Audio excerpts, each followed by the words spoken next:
So guys, I am starting with the chapter जो मुझे लगता है ऑर्गेनिक्स का एक ऐसा चैप्टर है जिसमें से 5 मार्क के क्वेश्चन आने के चांसेस ऐसे होते हैं। जब बच्चा मेरे से ये पूछता है कि मैम कोई ऐसा चैप्टर करा दो जिसके वेटेज ज़्यादा है, तो ऐसा पॉसिबल नहीं है। अगर सिलेबस में 10 चैप्टर हैं, 70 नंबर का पेपर है, 70 डिवाइडेड बाई 10 7, हर चैप्टर में से 7 या 8 नंबर का ही आना है। अगर टीचर किसी चैप्टर में से 8 का दे देगी तो किसी चैप्टर में से 6 का कर देगी। हाँ, हर चैप्टर की वेटेज इक्वल है, बट चांसेस क्या होते हैं कि जैसे अल्डिहाइड वाला चैप्टर है उसमें से 5 नंबर के क्वेश्चन आने के चांसेस ज़्यादा हैं, या अल्कोहल वाला चैप्टर है तो उसमें 5 नंबर के आने के क्वेश्चन आने के ज़्यादा चांसेस हैं। आने को अमाइंस में से भी 5 मार्क का क्वेश्चन आया हुआ है, बट अभी मैं अमाइंस इसीलिए नहीं शुरू करवा रही क्योंकि अगर आप सच में अमाइंस रिवाइज करना चाहते हो, कल और मेरा परसों वाला लेक्चर सुन लो। उन 2 लेक्चर्स के अलावा आपको कुछ और करने की ज़रूरत नहीं है, क्योंकि मैंने खुद अपने एक्सपीरियंस से देखा है कि मैक्सिमम PYQs 2 लेक्चर्स से कवर हो रहे हैं। ठीक है, तो अब मैं आपको शुरू करवा रही हूँ अल्कोहल फिनोल ईथर, क्योंकि अल्डिहाइड थोड़ा मुश्किल है तो इंटरेस्ट ही पैदा नहीं होगा। तो let us start with alcohols, phenols and ethers. Now because ये टाइम तो है नहीं कि मैं आपको पूरी इंट्रोडक्शन दूँ और 1 फर्स्ट से शुरू करूँ, ए से शुरू करूँ। अब मैं आपको सीधा क्वेश्चंस बताती हूँ जो मेरे हिसाब से इंपॉर्टेंट है। उसके बाद में हमने मेरी बात को ऐसे 100% ट्रू नहीं मानना। आज जाके घर जाओ, उसके PYQs उठाओ, 2025 के, 2024 के, 2023 के क्वेश्चंस करने की कोशिश करो, and you will automatically feel कि क्या हमने जो पढ़ा है वो उनसे वो क्वेश्चन क्रैक हो रहे हैं, है ना। तो अब let us start with the important questions. अब इम्पोर्टेंट क्वेश्चंस जो बनते हैं ना, वो मेनली नेम्ड रिएक्शंस में से बनते हैं, और कई क्वेश्चन ऐसे भी होते हैं जो नेम्ड रिएक्शन से नहीं होते, जैसे बहुत इंपॉर्टेंट होते हैं। मैं आपको एग्जांपल देके बताऊंगी। One of the reaction of phenol जो मैं बच्चों को हमेशा करवाती हूँ कि गाइज, अगर हम फिनोल में कॉन्सेंट्रेटेड HNO3 डालते हैं, गाइज कॉन्सेंट्रेटेड, तो जो NO2 पॉजिटिव इलेक्ट्रोफाइल जनरेट होता है वो हर ऑर्थो और हर पैरा पे चला जाता है। यानी कि phenol being ortho para directing, उसको NO2 को ऑर्थो और पैरा पे अट्रैक्ट करके 2 अलग अलग प्रोडक्ट बनाने चाहिए थे। एक प्रोडक्ट वो बनाना चाहिए था जिसमें NO2 ऑर्थो पे लगा होना चाहिए था, बट वो डाइल्यूट HNO3 के केस में होता है। यानी कि अगर इसी क्वेश्चन में डाइल्यूट HNO3 डाला होता तो आप 2 प्रोडक्ट बनाते, एक में फिनोल के ऑर्थो पे NO2 लगा देते और एक पे पैरा पे लगा देते। लेकिन जब मैंने फिनोल की नाइट्रेशन करवाई थी तो बहुत क्लियरली फोकस करके ये बताया था कि अगर कॉन्सेंट्रेटेड HNO3 होगा। अब बच्चे लकीर के फकीर बनते हैं कि नहीं मैम, आपने तो एरो पे कॉन्सेंट्रेटेड H2SO4 भी लिखवाया था। अरे वो कैटलिस्ट है, वो लिखा हो या ना लिखा हो, अगर HNO3 कॉन्सेंट्रेटेड कंडीशन में लिख दिया गया है, डोंट बॉदर अबाउट कि H2SO4 भी लिखा हुआ है या नहीं लिखा हुआ। इतने लकीर के फकीर मत बना करो। सिर्फ इतना समझ लो कि अगर कॉन्सेंट्रेटेड HNO3 है, नाइट्रिक एसिड है, तो आपने 3 NO2 लगाने हैं, आपने ट्राई सब्स्टिट्यूशन करनी है। तीनों NO2 एक ऑर्थो पे, फिर पैरा पे, फिर ऑर्थो पे जाएगा। इसका प्रोडक्ट का IUPAC नेम लिखना है 2,4,6 trinitrophenol, popularly known as picric acid. अब आप बोलोगे कि मैम आप इस क्वेश्चन से क्यों शुरू कर रहे हो? 1 बार नहीं, 2 बार नहीं, 3 बार नहीं, जब आप PYQs देखोगे बार बार ये क्वेश्चन आपको मिलेगा। What happens to phenol on treating with concentrated HNO3? What happens to phenol on treating with phenol with concentrated HNO3? And the sorry part is कि जब मैंने ये सेम क्वेश्चन टेस्ट में डाला था, रिसेंट अल्कोहल फिनोल ईथर के test में, 70% of students ने सही प्रोडक्ट नहीं बनाया, in spite of telling this thing so many times कि यार पिक्रिक एसिड इंपॉर्टेंट है, पिक्रिक एसिड इंपॉर्टेंट है। तो द पॉइंट इज दिस कि कई चीज़ें होती हैं जिनके ऊपर टीचर एम्फेसिस नहीं देती हैं, जो इंपॉर्टेंट नहीं होती हैं, वो पेपर में आ जाएं, फिर आप गलत लिखो तो फिर तो टीचर कहेगा कि चलो बच्चे की गलती नहीं है। जिन चीज़ों पे फोकस किया जाता है कि guys this is important, guys this is important, वो भी आप गलत लिख के आते हो। So that is only due to lack of concentration. इसीलिए जब आप नोट्स पढ़ते हो तो जिन चीज़ों पे इंपॉर्टेंट लिखा होता है उन चीज़ों को तो ऐसे रट के पी लिया करो कि अगर ये चीज़ आए तो ये मेरा गलत नहीं होना चाहिए। ऐसा ही क्वेश्चन एक और था कि फिनोल में ब्रोमीन वाटर डाला जाए, मतलब अगर ब्रोमिनेशन करी जाए एक्वस में तो ब्रोमीन भी ट्राई सब्स्टिट्यूशन करता है। इसका कोई स्पेशल नेम नहीं है, but this thing you should know that इसमें भी ट्राई सब्स्टिट्यूशन होती है, दैट इज 2,4,6 ट्राई ब्रोमोफिनोल बनता है। इसका पिक्रिक एसिड की तरह कोई खास नाम नहीं है, बट इसमें बस ध्यान देने वाली बात यह है कि अगर ब्रोमीन एक्वस में डालोगे, पानी में डालोगे तो ट्राई सब्स्टिट्यूशन होगी, है ना। लेकिन अगर इसी फिनोल फिनोल को ब्रोमीन के साथ रिएक्ट करोगे but not in aqueous but in a non polar solvent like CCl4 और एनीथिंग एल्स लाइक CS2, तो ब्रोमीन या तो सिर्फ ऑर्थो पे जाएगा या फिनोल पे जाएगा।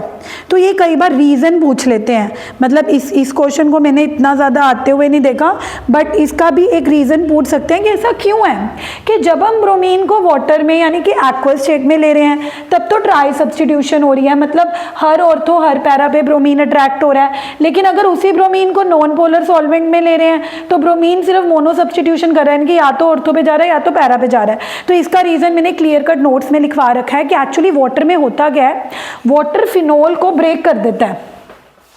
वाटर क्या करता है, फिनोल को आयोनाइज कर देता है, मतलब फिनोल टूट के फिनोक्साइड आयन बन जाता है। अब उससे क्या होगा, फिनोक्साइड आयन का मतलब है कि O के ऊपर नेगेटिव चार्ज आ चुका है और ये नेगेटिव चार्ज इतना ज़्यादा बेंजीन के ऑर्थो और पैरा पर इलेक्ट्रॉन डेंसिटी बढ़ा देगा। ये नेगेटिव चार्ज फिनोल ऑर्थो और पैरा पे इतनी ज़्यादा इलेक्ट्रॉन डेंसिटी बढ़ा देगा कि आने वाला ब्रोमीन कहेगा मैं इस भी ऑर्थो पे जाऊँ, इस भी ऑर्थो पे जाऊँ, इस भी पैरा पे जाऊँ। तो सिंपल आंसर आपने ये लिखना है कि वाटर में फिनोल रहा ही नहीं, वाटर ने उस फिनोल को तोड़कर फिनोक्साइड आयन बना दिया। अब phenoxide ion is highly activating group, वो बहुत एक्टिवेट हो चुका है। क्यों एक्टिवेट हो चुका है, क्योंकि आप देख सकते हो कि उस O के ऊपर कौन सा चार्ज आ चुका है, नेगेटिव चार्ज, और वो नेगेटिव चार्ज बेंजीन की तरफ पुश करेगा। और जाहिर सी बात है जब वो नेगेटिव चार्ज बेंजीन की तरफ पुश करेगा उस हर ऑर्थो और हर पैरा पे इतना नेगेटिव चार्ज बढ़ जाएगा, ये नेगेटिव चार्ज की इंटेंसिटी इतनी बढ़ जाएगी कि आने वाला ब्रोमीन कहेगा कि मैं इधर भी अटैक करूं, इधर भी अटैक करूं, इधर भी अटैक करूं, तो आपको ट्राई ब्रोमोफिनोल मिलेगा।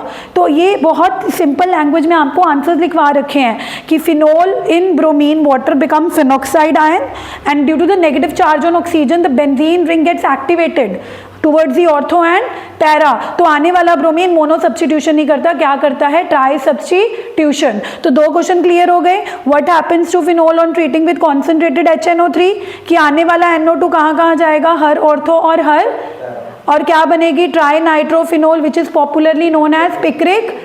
और दूसरा क्वेश्चन फिनोल का कौन सा तैयार हो गया कि ब्रोमिनेशन भी दो तरह से हो सकती है, ट्राई ब्रोमिनेशन भी हो सकती है और मोनो ब्रोमिनेशन भी हो सकती है। वो डिपेंड करेगा कि हम ब्रोमीन वाटर की फॉर्म में ले रहे हैं, एक्वस मीडियम में ले रहे हैं या नॉन पोलर सॉल्वेंट में ले रहे हैं, ठीक है।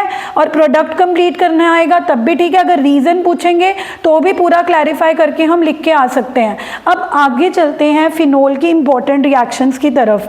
अगली फिनोल की जो इंपॉर्टेंट रिएक्शन जो मुझे PYQs में काफ़ी बार मिली हुई हैं, दैट इज़ फिनोल के अंदर क्लोरोफॉर्म डाल देंगे in the presence of aqueous NaOH और बोलेंगे कंप्लीट द रिएक्शन। फिनोल के अंदर क्लोरोफॉर्म डाल देंगे या बोलेंगे व्हाट हैपन्स।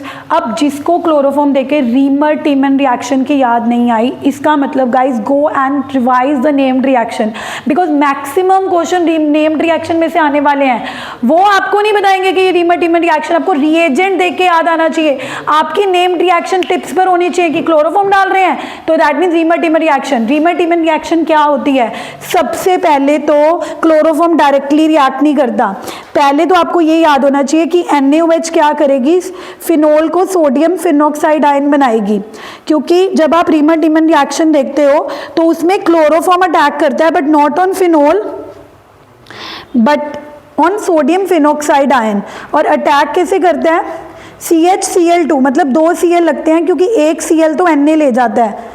अब क्या होता था, अब इसमें हम क्या करते थे, दोबारा से NaOH डालते थे तो दो Cl की जगह पे OH सब्स्टिट्यूट हो जाता है, सब्स्टिट्यूशन होती है और जैसे ही दो OH आते हैं बीइंग अनस्टेबल ये वाटर बना के उड़ जाते हैं और एंड में ऑर्थो पे CHO रह जाता है, CHO है ना। और अगर हम इसकी एसिडिफिकेशन कर देंगे वापस एंड में Na की जगह H आ जाएगा, ऑर्थो पे CHO, सैलिसिलल्डिहाइड, यानी कि क्या बनने वाला है, अब ये रिएक्शन देखने में लंबी ज़रूर है, बट जिस बच्चे ने रीमर टीमन रिएक्शन को 5-5, 10-10 बार लिख के प्रैक्टिस करी हुई है, उस बच्चे की तो खुशी का ठिकाना नहीं रहता जब वो ऐसे क्वेश्चंस देखते हैं। उनको लगता है उनकी मेहनत रंग ले आई कि यार मैं रीमर टीमन रिएक्शन याद करके आया था, मुझे सीधा क्वेश्चन में फिनोल में क्लोरोफॉर्म डाल रखा है, यानी कि guys I have to write the Reimer Tiemann reaction. And this happens जब बच्चे प्रैक्टिस करके जाते हैं, उनको ऐसे क्वेश्चन मिलते हैं तो उनको खुशी होती है, उनको पता लग जाता है कि मुझे फिनोल से क्या बनाना है, फिनोल के ऑर्थो पे क्या आ जाएगा, CHO। अब ये हो गया नॉर्मल बच्चा जिसने रट्टा मारा हुआ है कि ठीक है क्लोरोफॉर्म डाला है तो क्या बनेगा, सैलिसिलडिहाइड। मैं दोबारा से याद करवाती हूँ कैसे सैलिसिलडिहाइड बनेगा। पहले हमने फिनोल के H को Na से रिप्लेस किया, क्योंकि स्टोरी कहती है कि फिनोल से ज़्यादा एक्टिवेटिंग सोडियम फिनोक्साइड है। फिर इस सोडियम फिनोक्साइड ने ऑर्थो पे किसको अट्रैक्ट करा, CHCl3 को नहीं अट्रैक्ट किया, CHCl2 पॉजिटिव को अट्रैक्ट किया। यानी कि अगर आपसे कोई अंदर की बात पूछ ले कि ये कौन सा मैकेनिज्म फॉलो कर रहा है, तो ये रिएक्शन भी इलेक्ट्रोफिलिक सब्स्टिट्यूशन को ही फॉलो कर रही है, क्योंकि क्लोरोफॉर्म नहीं अटैक करा ऑर्थो पे, उसका एक Cl नेगेटिव तो Na ले गया, तो यानी कि जो पीछे से CHCl2 पॉजिटिव है इलेक्ट्रोफाइल अटैक कर रहा है। अब जब CHCl2 ऑर्थो पे लग गया, दोबारा से NaOH डाल के 2 Cl को OH से सब्स्टिट्यूट करवाया, दोनों OH सेम कार्बन पे आना एक अनस्टेबल कंडीशन होती है, तो वो वाटर बना के उड़ गया, तो पीछे से CHO लग गया, एंड में Na की जगह पे आपने H ले आना है। अब इसको हम सैलिसिलडिहाइड बोलते हैं। मैं थोड़ा सा टिपिकल क्वेश्चन बनाती हूँ, what is it's IUPAC name. इसका IUPAC नेम बच्चे अक्सर फॉरगेट कर देते हैं, बॉदर नहीं करते। इसका IUPAC नेम ध्यान रखो, IUPAC नेम में अल्डिहाइड को प्रेफरेंस मिलेगी और OH साइड चेन बन जाएगा, तो this is true hydroxy benzaldehyde. यानी कि जिसको आप सैलिसिलडिहाइड बोल रहे हो, वो एक्चुअल में 2 हाइड्रोक्सी बेंजल्डिहाइड है। मैं ऐसा क्यों बता रही हूँ, क्योंकि मैंने PYQs में कई बार ऐसे क्वेश्चन आके देखा हुआ है कि convert benzene to 2 hydroxy benzaldehyde, और बच्चे कन्वर्जन में गैस ही नहीं कर पाते कि बेंजीन टू 2 हाइड्रोक्सी बेंजल्डिहाइड मतलब वो सैलिसिलडिहाइड की बात कर रहे हैं, मतलब मुझे रीमर टीमन रिएक्शन ही करनी है। इसीलिए हर पॉपुलर नाम का IUPAC नेम उतना ही इंपॉर्टेंट होता है जितना कि उसका popular name. That means what I am trying to explain you is कि you guys know that Reimer Tiemann reaction में फिनोल सैलिसिलडिहाइड में कन्वर्ट होता है, बट सैलिसिलडिहाइड को अंडरस्टैंड करो कि इसका IUPAC नेम क्या है। तो ये गल्डिहाइड ही जिसके 2 पे क्या लगा हुआ है, हाइड्रोक्सी। तो कल को अगर आपको पेपर में क्वेश्चन आए कि convert benzene to 2 hydroxy benzaldehyde, that means you have to convert it into salicylaldehyde. या फिर कई बार MCQs में क्वेश्चन आ जाता है कि in Reimer Tiemann reaction the product obtained is 1 hydroxy benzaldehyde, 2 hydroxy benzaldehyde. अब जिन्होंने IUPAC नेम में बॉदर ही नहीं करा होता वो इस क्वेश्चन को भी नहीं कर पाते। तो एक सिंपल क्वेश्चन उसी बच्चे के लिए टफ हो जाएगा ना जिसने ध्यान नहीं दिया। इसीलिए IUPAC नेम्स को प्लीज अच्छे से लर्न करो। या एक और चीज़ भी मैंने देखी है कि कन्वर्जन की फॉर्म में या सिंपल ऐसे पूछ लिया जाता है, एक केस स्टडी बना देंगे या 5 मार्क का क्वेश्चन आया होगा, उसमें वन ऑफ द पार्ट होगा कि in Reimer Tiemann reaction give the IUPAC name of the product obtained. अब बच्चा क्या करेगा, हाय रीमर टीमन रिएक्शन का प्रोडक्ट पूछा है सैलिसिलडिहाइड, बच्चे IUPAC पूछा है, IUPAC तो आप भूल ही गए। इतना भी एक्साइटेड मत हो जो कि रीमर टीमन का क्वेश्चन पूछा है, उसका प्रोडक्ट पूछा, रीमर टीमन का प्रोडक्ट तो सैलिसिलडिहाइड होता है। IUPAC पूछा तो 2 हाइड्रोक्सी बेंजल्डिहाइड लिख के आना है, ब्रैकेट में सैलिसिलडिहाइड में मत लिखना, फ्लॉन्ट करने के लिए हमें पता है। अगर IUPAC पूछा है तो 2 हाइड्रोक्सी बेंजल्डिहाइड ही लिखो, डोंट इवन मेंशन सैलिसिलडिहाइड। कुछ एग्जामिनर्स ऐसे बैठे हैं जो कहेंगे हमने तो कॉमन पूछा, हमने तो IUPAC पूछा, आपने कॉमन क्यों लिख दिया। So sometimes over writing also leads to deduction of marks. So if they are asking about IUPAC just write 2 hydroxy benzaldehyde, and if they are asking about common name then write about salicylaldehyde. ठीक है, अब अगली reaction पे चलते हैं। देखो अब आपको कि मैम समझ आ गई, याद नहीं हुई, लर्न तो आपको ही करनी पड़ेगी। अगर आपको लगता है कि 5 बार लिखने से याद होती है 5 बार करो, अगर आपको लगती है 50 बार लिखो, अगर लगता है 50 बार लिखने से हमारा आधा सिलेबस छूट जाएगा, छोड़ दो। लेकिन जो करो वो इतने ढंग से करो कि प्री बोर्ड देने के बाद बोर्ड की तैयारी के लिए वो चैप्टर्स ना उठाने पड़े जो प्री बोर्ड में कर लिए, ताकि हमें पता होना चाहिए कि हम 7 चैप्टर्स करके जा रहे हैं, बाकी 3 चैप्टर्स नहीं तो प्री बोर्ड के बाद भी बोर्ड के पहले भी यही हालत होगी, मैम कुछ भी नहीं आता सारा ही कराओ। तो कभी तो वो स्टेज आनी चाहिए ना जब तुम्हें लगे कि मैम ये 5 आते हैं ये 5 नहीं आते, तब टीचर को भी समझ आता है कि मैं क्या पढ़ाऊँ क्या ना पढ़ाऊँ। अगले क्वेश्चन पे आते हैं फिनोल के। फिनोल की अगली इंपॉर्टेंट रिएक्शन क्या है, कौन बताएगा? Carbon dioxide. कार्बन डाइऑक्साइड है कि पागल मत हो जाना। कॉल्बीज क्या होता था इसमें भी? CO2 ऑर्थो पे अटैक करेगा in the presence of NaOH। तो यहाँ पे वैसे Na लग जाएगा क्योंकि NaOH की प्रेजेंस में होती है COOH। और एसिडिफिकेशन करोगे तो अब क्या बन रहा है गाइस इसमें? सैलिसिलिक एल्डिहाइड बना था रीमर में। CO2 में COOH अटैक कर रहा है। जब OH के ऑर्थो पे कौन लगा होता है? COOH। So it no more salicylic aldehyde, it is salicylic. What is its IUPAC name? वो तो 2-हाइड्रोक्सी बेंजल्डिहाइड था। ये क्या होगा? 2-हाइड्रोक्सी। और अगर इसमें तुमने CH3CO एसिटिक एनहाइड्राइड डाल दिया तो ये एसिटाइल ग्रुप H को रिप्लेस करेगा। वो भी कौन से H को? कार्बोक्सिलिक एसिड के H को नहीं, फिनोल के H को। और जैसे ही ये एसिटाइल ग्रुप COCH3OH के H को रिप्लेस करेगा, क्योंकि एसिटाइल ग्रुप का H को रिप्लेस करना अल्कोहल की केमिकल प्रॉपर्टी है, कार्बोक्सिलिक एसिड की नहीं है। तो अल्कोहल ही है ना ये OH। वो अलग बात है कि COH के साथ बैठा है तो वो अल्कोहल। और हर अल्कोहल का H एसिटाइल ग्रुप से रिप्लेस हो जाता है। This reaction is known as acetylation. But यहाँ पे कुछ खास हो रहा है। यहाँ पे O के H को COCH3 से रिप्लेस करने का मतलब है आप इसको 2-एसिटॉक्सी बेंजोइक एसिड बना रहे हो विच is aspirin. And last year pre board में पटेल के क्वेश्चन आया था कन्वर्ट फिनोल टू एस्पिरिन। तो अगर आपको फिनोल को एस्पिरिन में कन्वर्ट करना है, पहले आप फिनोल को सैलिसिलिक एसिड में कन्वर्ट करोगे, यानी कि पहले आप कोल्बीज लिखोगे CO2 डालकर। जैसे ही कार्बोक्सिलिक एसिड लग जाएगी तो आपको ये चीज़ याद होनी चाहिए कि सैलिसिलिक एसिड को एस्पिरिन में बदलने के लिए एसिटाइलेशन करनी है।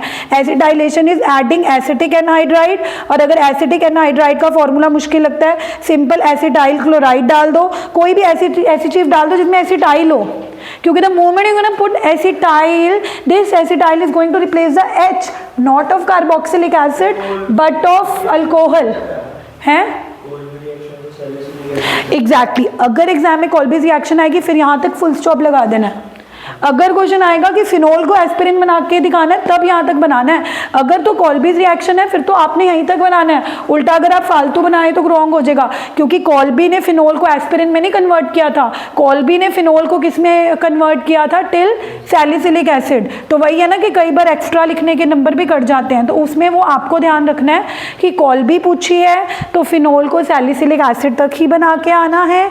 और अगर उन्होंने कहा है कि एस्पिरिन बना के दिखाओ तो सैलिसिलिक एसिड की फर्दर एसिटिक एनहाइड्राइड के साथ रिएक्शन करके H की जगह एसिटाइल ग्रुप लगाकर 2-एसिटॉक्सी बेंजोइक एसिड बना के दिखाना है। हाँ जी बोलो, दोबारा समझाती हूँ।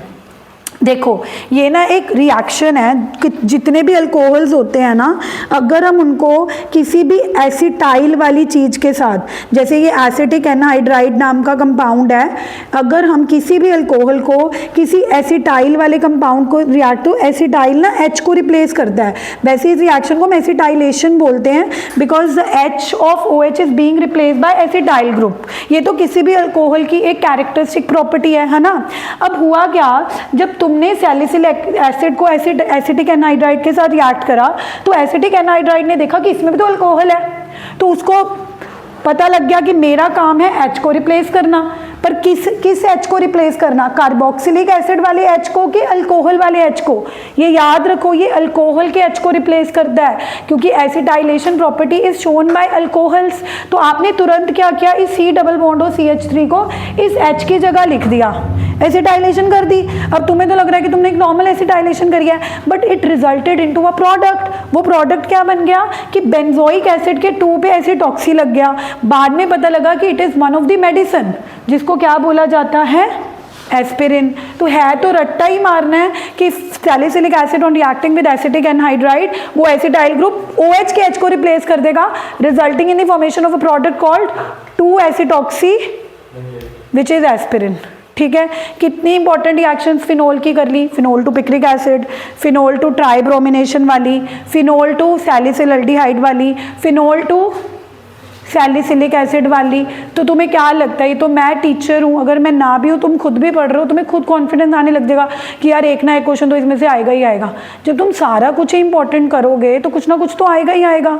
अपने आप कॉन्फिडेंस रखो, नेवर डाउट योर सेल्फ कि यार what ever I am studying वो आएगा, इसी चीज़ों में से ही आएगा, ऐसे नहीं हो सकता कि इसमें से ना आए। It is used as a pain reliever, it is also antipyretic, that is it lower down the temperature, temperature lower down करने के लिए भी यूज होता है। Headache, fevers. आगे चलें, अब आगे चलते हैं। वो वैसे पूछ रहा है कि मैम उसके फंक्शंस बता दो। रोज खाना पी के देखिए। अब मैं कराती हूँ ईथर। ईथर में से अगर कुछ इम्पोर्टेंट है, अगर ईथर में से कुछ इम्पोर्टेंट है तो वो है विलियमसन सिंथेसिस। अब विलियमसन सिंथेसिस जो ईथर बनाने के लिए यूज़ होती है, वो रिएक्शन तो बिल्कुल सिंपल है, लेकिन उस पर केस स्टडीज़ आती हैं। रिएक्शन तो सिंपल ये कहती है कि गाइस अगर तुमने कोई ईथर बनाना है, लेट्स से तुम्हें कोई ईथर बनाना है, तो एक आर के लिए X लगा देना और दूसरे आर के साथ ONA लगा देना, ऑटोमेटिकली NaX लेके भाग जाएगा, पीछे से ईथर बन जाएगा। So according to Williamson synthesis, अगर आपने कोई ईथर बनाना है ROR, आपको एक आर को हेलोजन देना है, और ये तो बस वो वही कर रहे हैं, ऑपोजिट अट्रैक्ट, मतलब वो एक सिचुएशन बना रहे हैं जिसमें NaX को लेके चला जाएगा तो पीछे से R और OR मिल जाएंगे। तो रिएक्शन तो बिल्कुल सिंपल है, रिएक्शन में तो कोई इतना टफ है ही नहीं समझना। बस समझने वाली बात ये होती है कि आपको क्वेश्चन कैसे आएगा। वो क्वेश्चन देंगे, प्लीज़ बातें ना करो, वो आपको क्वेश्चन देंगे कि आपने ईथर ऐसे वाला बनाना है, टर्ट ब्यूटाइल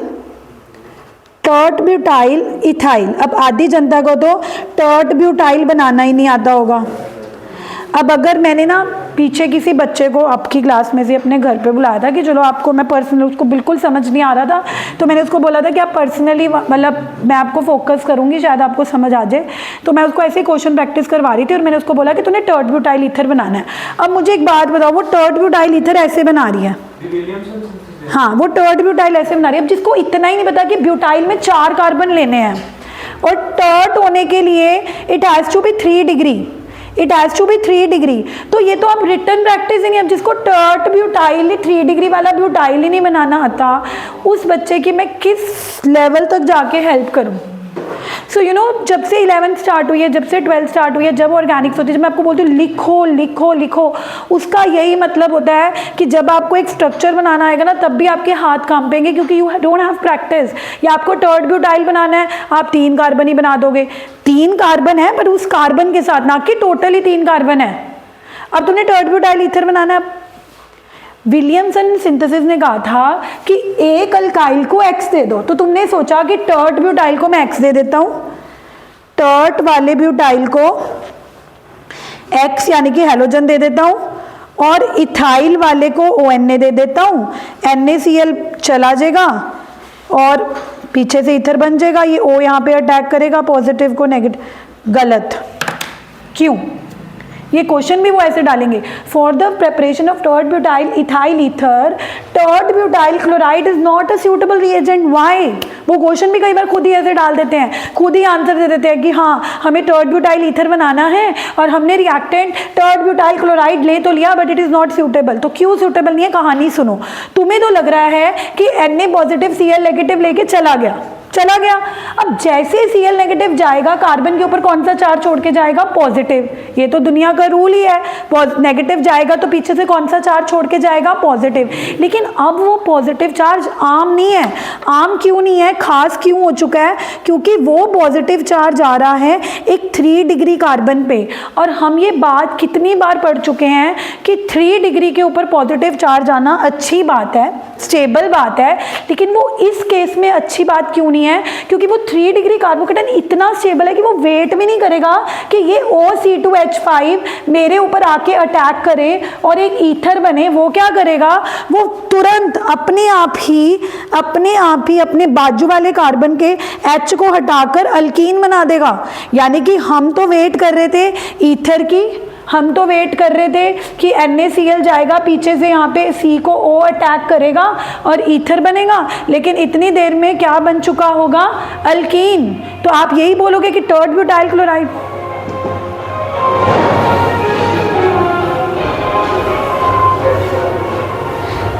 हाँ जो कर लो भंगड़ा। तो आप यही लिखोगे कि टर्ड butyl chloride is not suitable, क्योंकि जैसे ही Cl नेगेटिव एलिमिनेट करेगा वो पॉजिटिव चार्ज कौन से कार्बन के ऊपर छोड़ के जाएगा, 3 degree, which will prefer elimination. Elimination कैसे हो रही है, वो बाजू वाले हाइड्रोजन को हटाकर एलिमिनेट कर रहा है और O नेगेटिव को सब्स्टिट्यूट नहीं करने दे रहा। सोल्यूशन क्या है, सोल्यूशन क्या है? सोल्यूशन विलियमसन ने दिया कि आप क्या करो, टर्ट ब्यूटाइल के साथ Cl लगाओ ही ना रहेगा बांस ना बजेगी।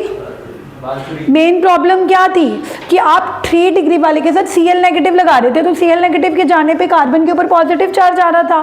अब आप क्या करो, जब भी आपको ऐसी सिचुएशन आए, Cl नेगेटिव दो 1 डिग्री वाले को, इथाइल को, ताकि जब NaCl जाए पॉजिटिव चार्ज आया तो 1 डिग्री पे आएगा ना। 1 डिग्री क्या है, सुस्त बैठा रहेगा कि आजा मेरे ऊपर अटैक कर, मैं बैठा हूँ, मुझे कोई जल्दी नहीं है, तू बना ले जो तूने बनाना है। तो O आएगा C2H5 के साथ अटैक करेगा और हमें क्या मिल जाएगा, ईथर। तो देखने में तो दोनों रिएक्शन सिमिलर है, बट बहुत बड़ा फ़र्क है। फ़र्क ये है कि नीचे वाले में हम सोडियम टर्ट ब्यूटोक्साइड ले रहे हैं, विच इज़ फाइन, बट ऊपर हम क्या कर रहे थे, टर्ट ब्यूटाइल के साथ क्या ले रहे थे, chloride, which is not at all fine. So you need to understand the things. Williamson synthesis पे ये केस स्टडी मैंने कितनी बार आते देखी है, that why for the preparation of tert butyl ethyl ether, tert butyl chloride is not a suitable reagent, and if not then you suggest the suitable reagent. तो आप बोलोगे yes, tert butyl chloride is not at all suitable reagent because Cl negative जाते ही tert butyl के ऊपर कौन सा charge आने वाला है, पॉजिटिव, और 3 डिग्री के ऊपर कभी भी पॉजिटिव चार्ज आएगा तो वो वेट ही नहीं करेगा ईथर बनाने की, उससे पहले क्या बना चुका होगा, अल्कीन। तो सूटेबल रिएजेंट क्या है कि टर्ट ब्यूटाइल के साथ Cl नेगेटिव रखो ही ना, उसके साथ रख दो ONa, और 1 डिग्री के साथ क्या रख दो, Cl। जब Cl नेगेटिव जाएगा भी तो पॉजिटिव चार्ज किसके ऊपर आएगा, 1 डिग्री। 1 डिग्री क्या है, सुस्त बैठा रहेगा, कोई एलिमिनेशन नहीं करेगा, वो आएगा अटैक करेगा, तब जाके प्रोडक्ट बनेगा। सो विलियमसन सिंथेसिस खत्म, ईथर खत्म। इतनी ज़्यादा मतलब इंपॉर्टेंट है ये रिएक्शन कि अगर तुमने ये कर ली तुम्हारा ईथर खत्म हो गया। फिनोल की तुमने मेन कॉल्बी रीमन कर ली तो तुम्हारा फिनोल खत्म हो गया। समझ रहे हो हैं? तभी तो नेमिंग करते कि नेम्ड रिएक्शन इंपॉर्टेंट है। ऐसे ही अगर तुमने विलियमसन सिंथेसिस से एनिसोल बनाना हो, एनिसोल कौन सा ईथर है, एरोमेटिक। एरोमेटिक ईथर का मतलब है जब एक साइड मिथाइल लगाओ और एक साइड बेंजीन, जिसको फिनाइल बोलते हैं। तो इसमें भी आपने ध्यान ये देखना होता है कि बेंजीन के साथ Cl मत ले लेना, क्योंकि आपको तो लग रहा है कि NaCl जाएगा और प्रोडक्ट बन जाएगा, बट दिस इज रॉन्ग, क्योंकि बेंजीन और Cl का बॉन्ड इज डिफिकल्ट टू, कितनी बात ये मैं बार बोल चुकी हूँ कि बेंजीन के साथ Cl ले लोगे तो बॉन्ड ही नहीं टूटेगा। जब बॉन्ड ही नहीं टूटेगा तो रिएक्शन कैसे होगी। तो इसका सोल्यूशन ये है कि अगर तुमने एनिसोल बनाना है तो बेंजीन के साथ ONa लेना और Cl आप CH3 के साथ लेना, क्योंकि बेंजीन के साथ Cl वाला बॉन्ड टूटेगा नहीं। अब आपने बेंजीन के साथ O ले लिया है, वो तो तोड़ना ही नहीं है, तोड़ना तो Na वाला है, वो तो टूट सकता है। तो एक एनिसोल बनाने वक्त आपको ध्यान देना होता है, और एक ठीक है। अब क्या रह गया हमारा अल्कोहल फिनोल ईथर में से, हैं IPL की बातें हो रही हैं, T20 मैच देखने जा रहे हो। कब होता है वो? कब होता है वो? क्या आज है नहीं T20 मैच? आईपीएल है वो? T20 आज आईपीएल वो आईपीएल नहीं बोल रहा। I know Indian Premier League, I know the full form. मेरे घर वाले जा रहे हैं। वो T20 जा रहे थे ना।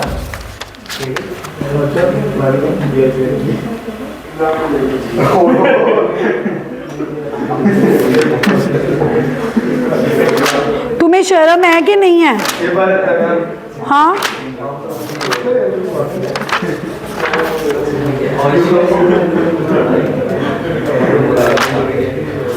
एक मिनट इधर आना। भरत, आप पढ़ तो रहे नहीं हो, इधर आओ।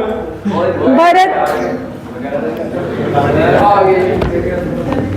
बस रहने, बस मेरे को काम था मैम से, मैं बस पीछे हटूं। इतने सुस्त लोग मेरे को पीछे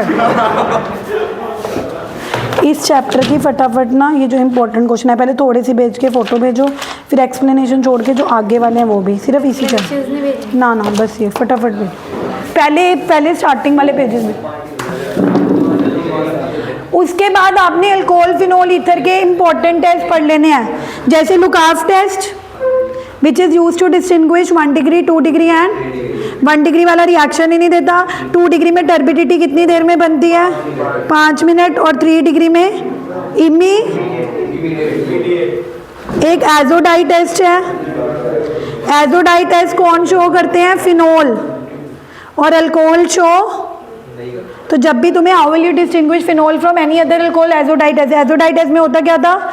डाइजोनियम सॉल्ट लेते थे और उसको फिनोल के साथ जब ट्रीट करते थे तो फिनोल का पैरा वाला H और डाइजोनियम का Cl HCl बना के उड़ जाता था और पीछे से कपलिंग रिएक्शन होती थी। कपलिंग रिएक्शन में N triple bond N double bond रह जाता था, जिसको एजो बोलते हैं। ऑरेंज कलर की डाई, ऑरेंज रेड डाई बनती थी। तो अगर ऑरेंज रेड डाई बन रही है तो मतलब इट्स अ फिनोल। और अगर डाइजोनियम सॉल्ट को किसी नॉर्मल अल्कोहल में डालोगे तो एजोडाई टेस्ट बनना तो दूर की बात है, नो रिएक्शन।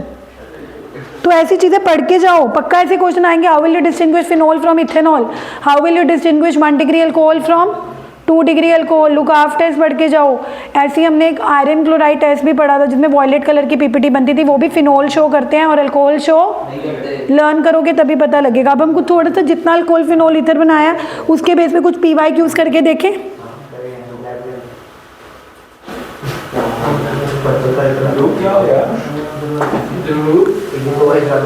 ध्रुव और एरिक, आपकी क्या डिस्कशन हो रही है? पर्सनल बताती हूँ मैं, पर्सनल। ट्यूशन पे कोई पर्सनल बातें नहीं करनी।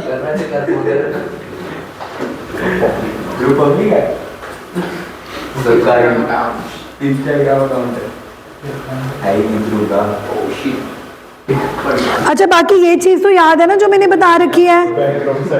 ये चीज़ें तो तुम्हें याद है। अल्कोहल की ऑक्सीडेशन करते हैं तो वो क्या बनाते हैं? 1 डिग्री अल्डिहाइड। और अगर 2 डिग्री अल्कोहल हो तो कीटोन।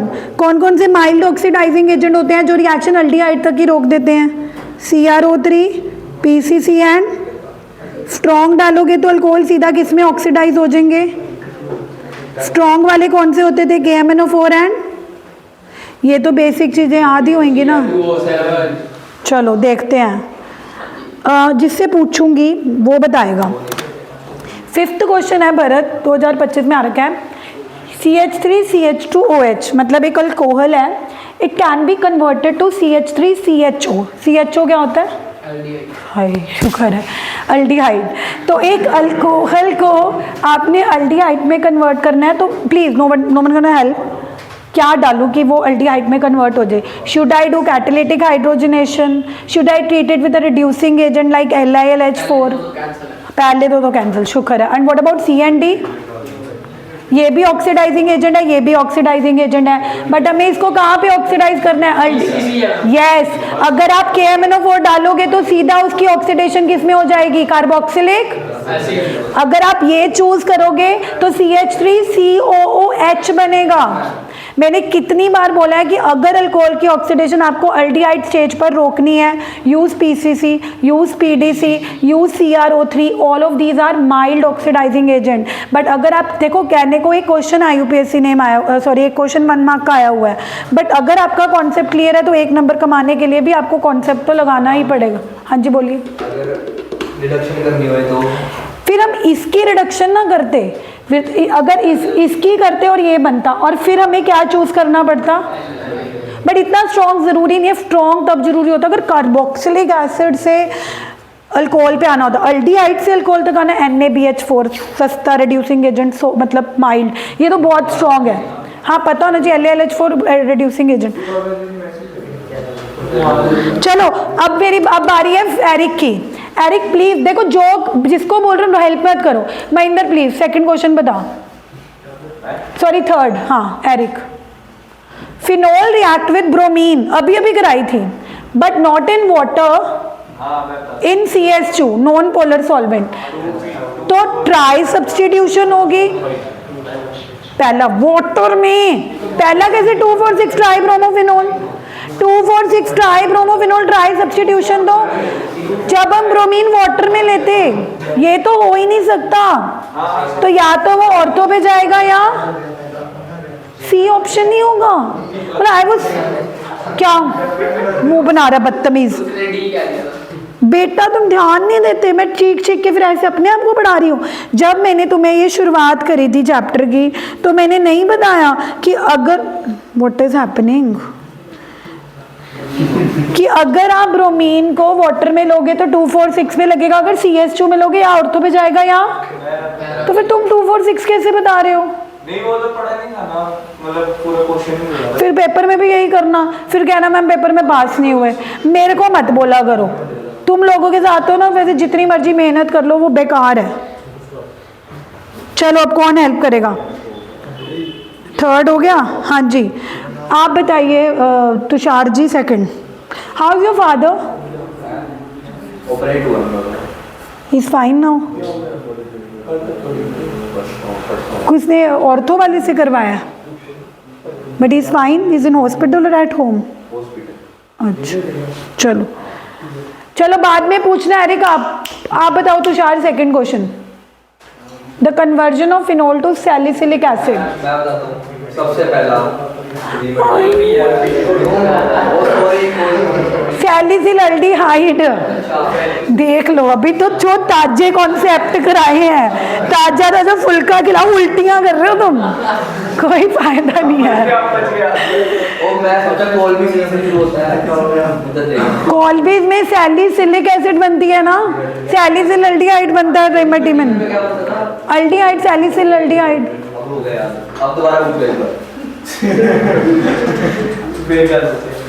अच्छा नाउ अब हम पूछेंगे महेंद्र से, जिनकी गप्पे ही नहीं खत्म हो रही हैं। हाँ जी Mahendra please help me in the fourth question. Mahendra can you help me in the fourth question? what will be the product, एक minute, let me see who is speaking in the class। हाँ जी आप बोलो। what will be the product formed after oxidation करनी है, 1 degree alcohol की नहीं करनी, तो अल्डिहाइड तो नहीं बनेगा, सेकेंडरी अल्कोहल की करनी है 2 डिग्री की with the mild oxidising agent. तो 2 डिग्री अल्कोहल की ऑक्सीडेशन पे क्या बनता है?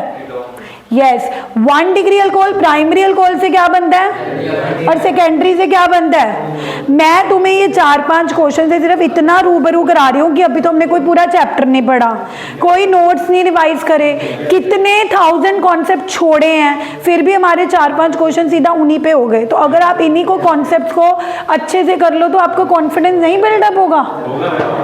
होगा मैम होगा। एक रिएक्शन ही तूने करी वंश, बताइए मैंने कौन कौन सी रिएक्शन करवाई हैं? एक minute let him speak, will laugh. Yes बोलो बोलो। रीना टीना टेल। चलो एनीवेज देखो टीचर का मकसद तो पढ़ाना होता है ना, किसी बच्चे ने पढ़ना या नहीं पढ़ना वो उसकी अपनी चॉइस है। वी कैन ओनली, अच्छा ये कौन हेल्प करेगा, ये सैम्पल पेपर का है ना क्वेश्चन।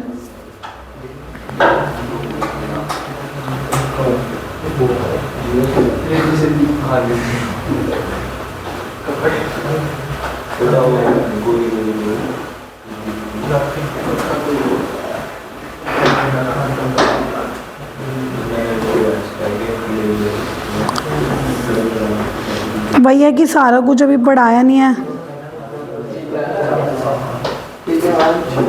ये बताओ first question, how can you convert phenol to ortho hydroxy benzaldehyde. ये तो फिनोल, ये सैलिसिलल्डिहाइड ही है। ऑर्थो मतलब सेकंड पे क्या लगा हुआ है, और बेंजल्डिहाइड मतलब सैलिसिलल्डी। तो ये कौन सी रिएक्शन लिखनी है रीमा। तो देखो कई कन्वर्जन की फॉर्म में क्वेश्चन आ रखा है। चलो अब हम करते हैं 51 क्वेश्चन।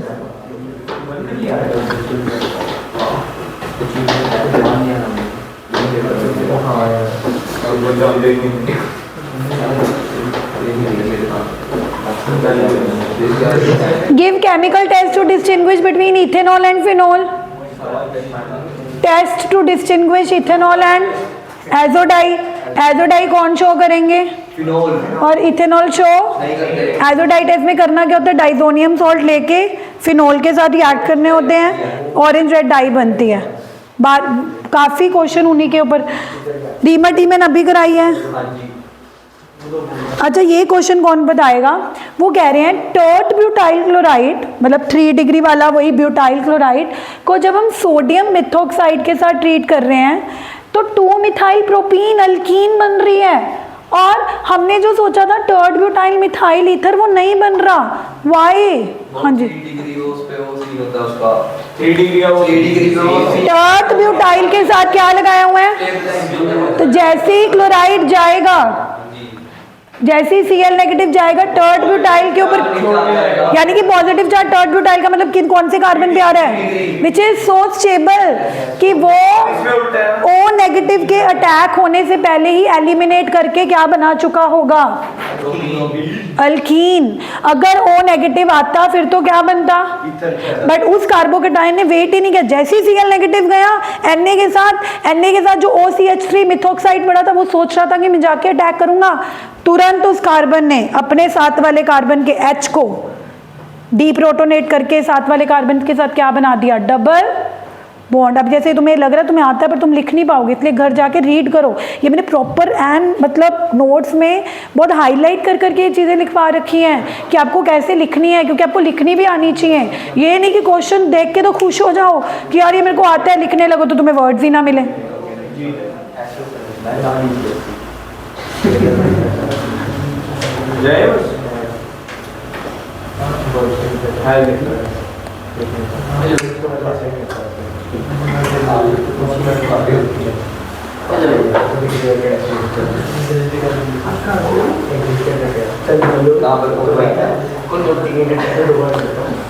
ये बताओ what happen when phenol react with concentrated HNO3। What happened, Tushar, when phenol reacts with concentrated HNO3? Phenol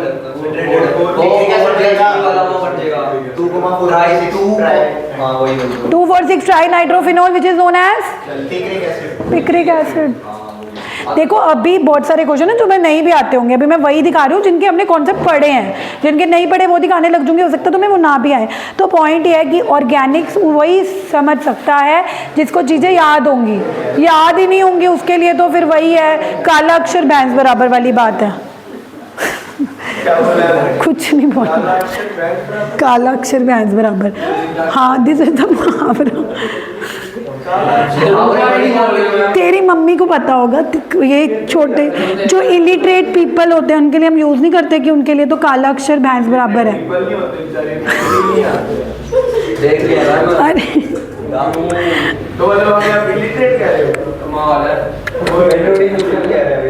कुछ मर्जी बोली जो, मुझे एक बात बता, यहाँ पे एक अनपढ़ बंदा ले आ, उसको तो ये दिखाएगा, उसको तो ये भैंस ही लगेगी ना।